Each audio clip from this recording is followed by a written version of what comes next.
Hi again. Welcome to Hello. the new podcast. Every week, we're doing another one. This is the third one. Very We exciting. managed to, yeah, we've kept it up. That's the good thing. Nice to have you around. Welcome to my home. And Zaren's lost his voice, so he's not going to be saying anything this week. But he is definitely here. Yeah, he's. I can see him. He's enjoying a cup of tea. I'm waving at him now. Yeah, I like the his shirt. Yeah, it's a bit too rude for radio though. It's a racy design. Yeah. So let's launch into the news. Okay. Okay. There was a Cook Chase podcast. Cook Chase podcast. That was the second one. Then Tim Tells Tales is. Tim Schafer was in a video. That's exciting. He was talking about stuff. He was talking about something. We'll come back to that, and then something about the old Star Wars, the Old Republic. It's a video game. They've made a computer game about Star Wars, and you can actually be like in the films, except it's in a computer game. It's an amazing concept. You're confused. Really? I can tell you're confused. I'm completely confused. Have you seen the Star Wars? I've seen the Star Wars. Yeah, the one with the stars. And I've heard of video games. And they've made something called a video game, which is like a. You're confused. I can tell. You're looking really confused. It's I feel confused. It's too complicated. I can't explain it. Anyway, that's the news. That's the whole news again. We've got no news. Yep. But should we? Yeah, let's go over the comments from the last podcast. Very popular with Schmargin. Yeah, he was quite pleased. He said, "Keep being not from America. It's cool." And there's Clone 2727. I said it right this time. Did he actually confirm how to say it? Yeah, he did. Oh, he said 2727. I see. Yeah. Yeah. That's good. Good stuff. He wrote it phonetically. Zaren's nodding. He says, "Yep, we're saying it correctly." And he was waiting all week for this, so maybe he's been waiting all week for this one. I mean, we can't assume anything. Yeah.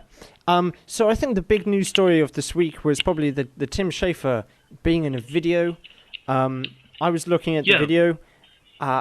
What I think from it, and I'll hear your opinion on this, but I think that Tim Schafer dyes his hair. If you look at his beard, it's quite grey. That's interesting because I remember his hair is really black. I remember something he said once on his blog, the old blog. He said, ironically, he since leaving LucasArts, he'd started to look more and more like George Lucas. Right. Yeah. And so maybe he is using Just for Men in order to not look like George Lucas. He's like the opposite of Osama bin Laden because bin Laden dyed his beard, whilst Tim Schafer dyes his hair. So I mean, ideologically, they're polar opposites as well. Let's be honest. Well, if anyone knows anything about that, who's listening, if you've seen Tim Schafer anywhere in San Francisco buying hair products, please. Or in Pakistan, for that matter. Or of course, yeah. We don't want to. He's not restricted just to San Francisco. You're absolutely right. And in the video, he basically gives an overview of his life. It's all on Mix and Mojo if you're interested and you haven't seen it yet. And he says his first job was at LucasArts, and he worked as a scumlet, which I think is a type of male prostitute. or is that cumlet? Or is that cum bucket? Or is that cum sponge? No. Those were the guys who were working at Sierra. Right. You're thinking of something completely different. Scumlets, yes. There was a famous sort of troubadour of male prostitutes, who used the same name, but that happened afterwards. That's the reason why Tim Schafer's beard is not actually made from hair. Is that really true? Yep. Oh wow. Well, yeah. I mean, made from something else that's quite brown. Oh dear.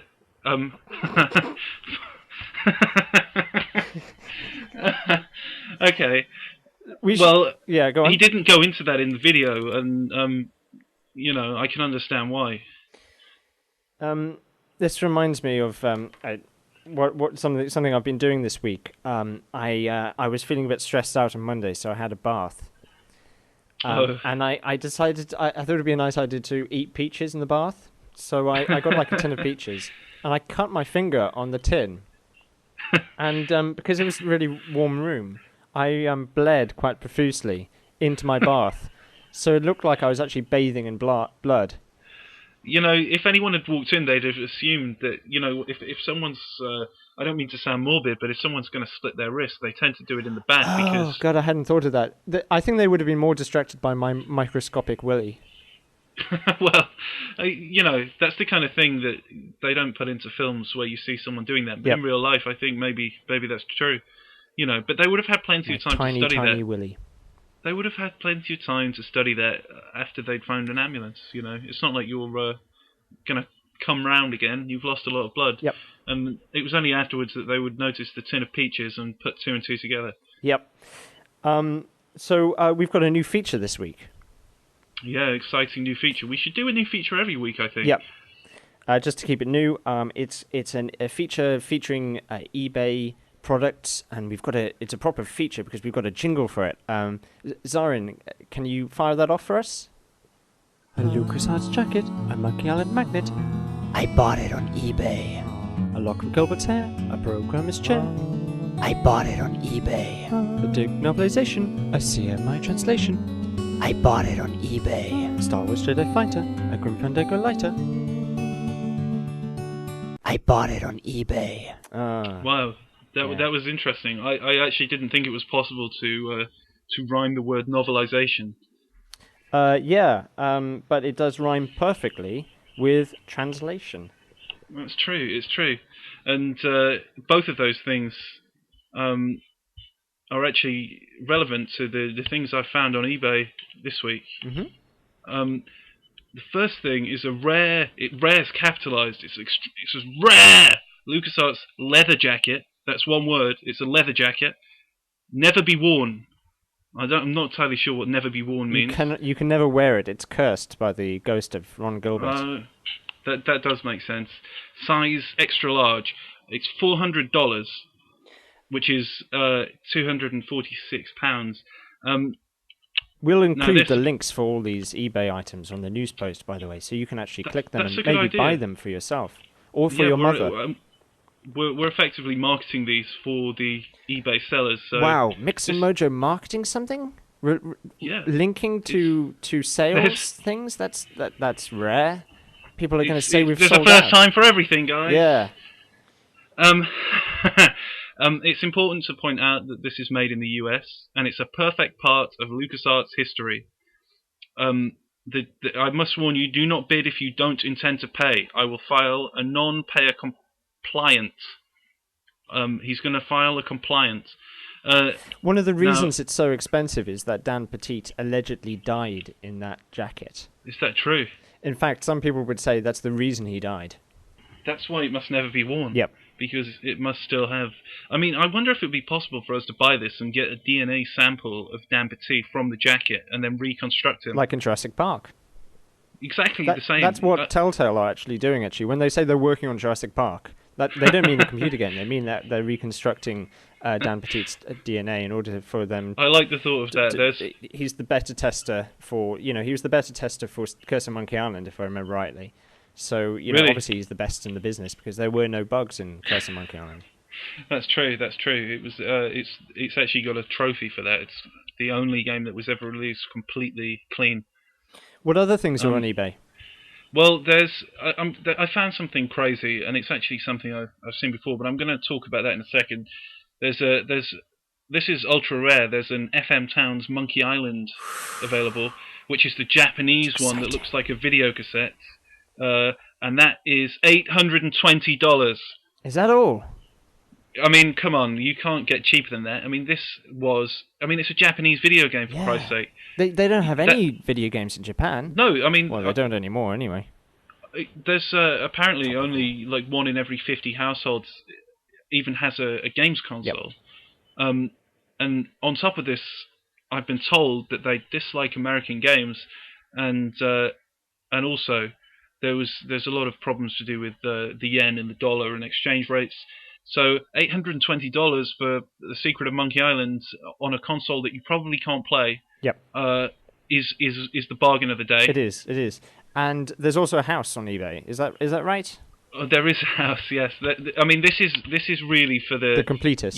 the ultra collector. Yeah, this is not your everyday item. This is a house on Monkey Island Lane in Maidenhead, and you can rent that for £437 a month. So that's less than the price it costs to buy the FM Towns version. I'm wrong, actually. It's £437 per week. Oh, okay. But still, so you could live there for a week. You could live there for 2 weeks for the price of the FM Towns game, I think. Can you? Just about. You could definitely get a week in. You could definitely live there for a week. And, What a week that would be. to live on Monkey Island Lane, Amazing. I mean, it's... you would imagine that Ron Gilbert comes over there at least once a week. There's all kinds of parties and reunions going on. All the poker games. Poker, yeah. And there's also all the sleeves on eBay. Have you seen that? The card sleeves? Yeah, this is the crazy one that I alluded to a moment ago. This is... Well, I'll tell you how much it costs before I tell you what it is. Now, this is a Monkey Island item on eBay, and it is just shy of $2,000, which is about... let's see, it's about £1,200. Now, this is a suitcase which contains approximately 300 original Secret of Monkey Island CD sleeves. Without the CDs in. There's no game. Yep. I mean, That would be silly. That would. I mean, what are you going to do with 300 copies of Monkey Island? Yep. Sell This them. This is for those who like their artwork small. Now, there's got to be a fascinating story here, because how do you? I mean, the guy says, I obtained them a few years ago when I bought a massive stash of Software Toolworks games. Now, Software Toolworks even were the company that released the CD games of the first couple of LucasArts games. And he apparently opened every single one of these games, but instead of Monkey Island, it contained the 1994 Guinness Book of World Records. So he got screwed, and now you can get screwed if you've got $2,000. That sounds like fun. Well, let's buy that, and we'll report on it next week, because that's all we've got time for. But we'll see you next week. Already? Yeah, we'll come back with some news next week. Goodbye. Bye.